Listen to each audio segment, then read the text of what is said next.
Hello everyone, and today I have a Iron Banner video for you all. Basically, the first Iron Banner of Year 3 has concluded as of yesterday, so I kind of just wanted to bring you all a little video. Basically showcases everything that I've got for Iron Banner, and mostly in terms of weapons. I did get a couple pieces of armor for all my classes, but mostly I got two god rolls, I think, in my opinion, that are all very good, and they're all for the lingering song, the Iron Banner hand cannon. So for my first hand cannon, I got hammer forged, armor rounds, I think, oh no, explosive rounds, sorry, and rangefinder, or triple tap, whatever you prefer.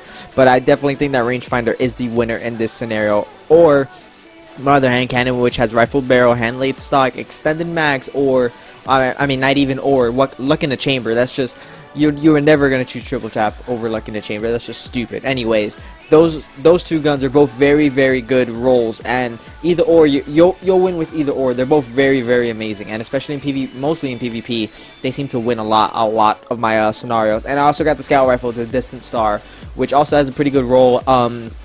Perk's pretty solid. I don't really see scout rifles with rangefinder that often. It's a little weird to me because by default they really have very good distance. So to have that, it just means you're going to be able to map people. I have been mapped by this gun previously. I always wondered what the hell this gun was, and then I remember I realized one day, oh, it's just that gun that's consistently wrecking me. And it's good, but I definitely do prefer the pulse rifle over that, and I'll get to that in a second. I also happen to get the assault rifle 5 or 6 times with a bunch of different perks, and I prefer this assault rifle because it has focused fire. So, you know, a lot of gunfights you are going to want ADS. But the Clever Dragon, the pulse rifle, which in my opinion, and I think in majority of the Destiny community's opinion in terms of PvP, is probably one of the top 5 guns right now at the moment. It has the Grasp of Malik archetype.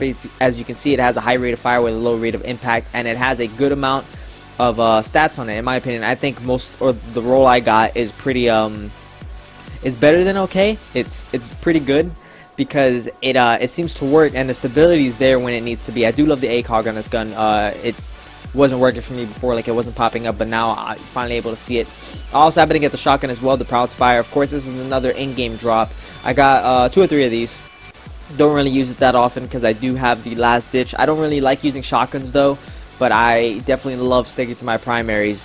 But the Clever Dragon is a gun that I think that if you did get it, use it. Even if you don't have a good roll in it, you definitely want to use it just because it's very, very powerful.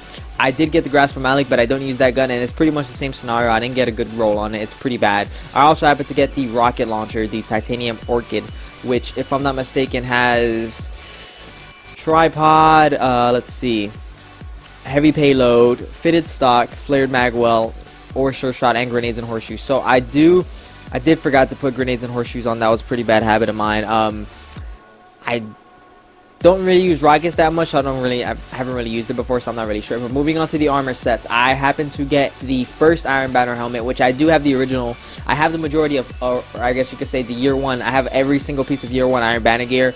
I don't really use it that often because obviously it doesn't really do anything for you, but I have it just for collection purposes, and it does make me very happy to know that they brought it back and you're able to obtain it again. Same thing with the 2 pieces of armor that I have on. My shoulder piece and my chest piece are Year 1 gear that I was super excited that I found out somebody was wearing them in Archon Forge, and I just happened to pick them up. The boots that you just saw, they're the Iron Saga boots. Same situation.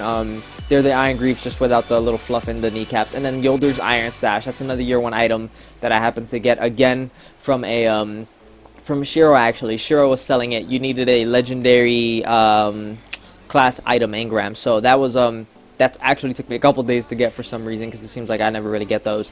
But I also happen to get the Iron Saga mark, which looks actually amazing in my opinion, and I did get 3 out of the 4 Iron Saga armor pieces for my Warlock. I did get a full set for my Honey, you'll see that in a minute, but I kind of do like, and also that's the shader that I also got from Iron Banner. I got that from turning in, I think, my rank 5 quest line for my Warlock, or no, sorry, for my Hunter. The shader does look okay in my opinion. I think it's alright. I don't know, I haven't really had many good shaders. I think my favorite shader is probably Hollow, which I think I did put on my Hunter at one point. I think that's at the end of the video. Just a little heads up if that's the name of the shader and I forget it. But the hood, as you can see, the Iron Saga hood compared to the Days of Iron hood just has chainmail, which I think is a neat little addition. I absolutely love the Iron Banner sets of armors. Every single piece of armor that they've come out with just has its own unique look and style, and I kind of always wanted to have this armor that's like for winter wear, like it has like fluff on it, stuff like that. I don't know, it's just so cool to me because I love the idea of it, and the fact that they brought that in with multiple different sets of armor. Super excited. I love this Iron Banner. I can't wait to see what the next Iron Banner brings. I hope they have some sort of new weapons, maybe. Probably won't, but we can hope for something at least. I also happen to get the Ghost Shell. Only one, sadly, with a pretty low light. I am only like 360 across the board. I think my highest is stick by Titan around 365 or 6 if I'm not mistaken. But I happen to, yeah, get a good amount of rolls, 2 god rolls in 1 week, so I'm pretty excited for that. So I hope you guys enjoy the little video for today, and take care.